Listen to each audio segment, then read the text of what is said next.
حضرات محترم، پہلا جو سوال ہے کہ خدا جسے چاہتا ہے ہدایت دیتا ہے اور خدا جسے چاہتا ہے گمراہ کرتا ہے، 100% درست ہے۔ یہ سوال جو آپ نے کیا ہے ایک اشتباہی تعویل کی صورت میں، دیکھنا یہ ہے کہ خدا چاہتا کیا ہے، دیکھنا نہیں، یہ نہیں چاہا۔ خدا کبھی دو طریقوں میں منقسم نہیں ہوتا۔ ان ربی علی صراط مستقیم، اس کا صرف ایک ہی رستہ ہے، اور وہ رستہ یہی ہے کہ وہ سب کے لیے نجات چاہتا ہے، سب کے لیے نجات چاہتا ہے۔ اس کا ثبوت اس آیت کریمہ سے ہے کہ تمام ذلت و اغلام، اس قسم کے اظلام سے بڑھ کر تمام نقائص سے آگے جو انسان کو اس نے ایک ایڈوانٹیج بخشا ہے۔ جس طرح کسی پرانی ریس میں بوڑھوں کو آگے کر دے تاکہ وہ جوانوں سے ایک ایڈوانٹیج لے جائیں، اور جب ایک آبسٹیکل ریس شروع ہو تو ان کو یہ ایڈوانٹیج دیا جاتا ہے کہ جوانوں سے کو 100 قدم آگے کھڑا کیا جاتا ہے، اور پھر کہا جاتا ہے کہ اب بھاگ لو، اب ہو سکتا ہے کہ تم میں سے کوئی فرسٹ آ جائے۔ اسی طرح تمام مخلوقات کو یہ ایڈوانٹیجز کی جب تقسیم ہوئی تو انسان کے لیے ایک اسپیشل ایڈوانٹیج رکھا گیا، اور وہ ایڈوانٹیج جو ہے سب کے لیے نجات مانگتا ہے۔ وہ ایڈوانٹیج ایسا ہے کہ جس میں کسی انسان کے لیے گمراہی کا کوئی امکان نہیں ہے، اور وہ ایڈوانٹیج یہ ہے وَكَاتَبَ عَلَى نَفْسِهِ رَحْمَةً، کہ میں نے یہ لازم قرار دیا اپنے اوپر کہ میں ہر انسان پر، ہر زندگی پر، ہر مخلوق پر رحم کروں گا، اور یہ لازم، یہ ہمارا کانٹریکٹ ہے، میرا اور میرے پروردگار کا کانٹریکٹ ہے۔ تو میں بجائے یاسیت کے اس رجائیت سے کیوں نہ شروع کروں، بجائے قنوتیت کے اس امید سے کیوں نہ شروع کروں کہ خدا اپنے کانٹریکٹ کا احترام کرے گا اور وہ میرے لیے کبھی بھی گمراہی اور ذلت نہیں میرے نصیب میں لکھے گا۔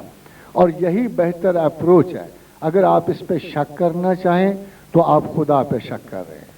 اگر آپ اس کو غلط سمجھیں تو آپ خدا کو غلط سمجھ رہے ہیں۔ اس لیے کم از کم خدا کو طلب کرنے والا، اس کی جستجو کرنے والا اس قسم کے کسی شک کا شکار نہیں ہوتا کہ خدا نے اس کے نصیب میں گمراہی لکھی ہے۔ یہ کبھی ایسا نہ ہوا، نہ ایسا ہوگا، کیونکہ اس کا وعدہ مبارک ہر کریشن کے ساتھ ساتھ ہے کہ میں آپ کا برا نہیں چاہتا۔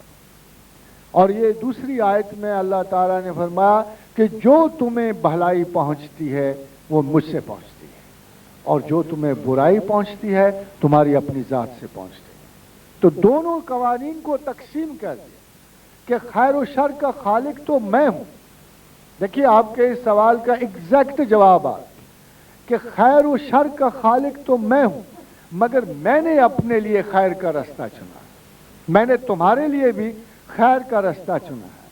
ڈیویشن، ڈائگریشن اور آپ کا اس رستے سے بھٹک جانے کو ایک کاؤنٹر فورس جو ہے پیرالائز کرتی ہے، اور وہ شر کی قوت ہے، اور آپ کے پاس اتنی تحصیل موجود ہے چونکہ کوئی انسان یہ نہیں کہہ سکتا کہ وہ خیر و شر میں، اچھی اور بری چیز میں، اچھے اور برے صابن میں، اچھی اور بری مسواک میں، اچھی اور بری جوتی میں، جب دنیا کی ہر چیز میں اچھائی اور برائی کے سٹینڈرڈ استعمال کر کے آپ تفریق کر سکتے ہیں،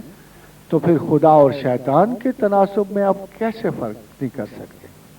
وہی عقل جس کی مدد سے، وہی شعور جس کی مدد سے آپ زندگی کی ہر لمحے کو فیصلہ کن بناتے ہیں، وہی عقل و شعور جس کی مدد سے آپ بہن اور بیوی میں فرق کرتے ہیں، وہی عقل و شعور جس سے آپ ماں میں اور باپ میں فرق کرتے ہیں، فیلنگ اور جذبے میں، نقص میں، جنگ و جدل میں، آپ اس لمحے تک یہاں جو ترقی کر کے پہنچے، غار کی زندگی سے نکل کے جو آپ اس لمحے ترقی تک پہنچے، جو آپ آسمانوں کو چھو رہے ہیں، یہ آپ کس عقل کی وجہ سے پہنچے ہیں؟ یہ اسی تفریق کی وجہ سے پہنچے ہیں، تجربے کی وجہ سے پہنچے ہیں، پوسٹیرٹی کے تجربات کو ساتھ لے کر پروجینی تک آپ نے بڑھایا ہے، پچھلی نسلوں سے لے کر آگے تک بڑھایا ہے۔ آج اگر آپ کو نہیں چھوتے تو آپ کے ذہن میں تفریق موجود ہے۔ کیا اللہ نے اپنی ذات کی تفریق اور غیر اللہ کی تفریق کے لیے آپ کو ڈیٹا مہیا نہیں کیا ہوا؟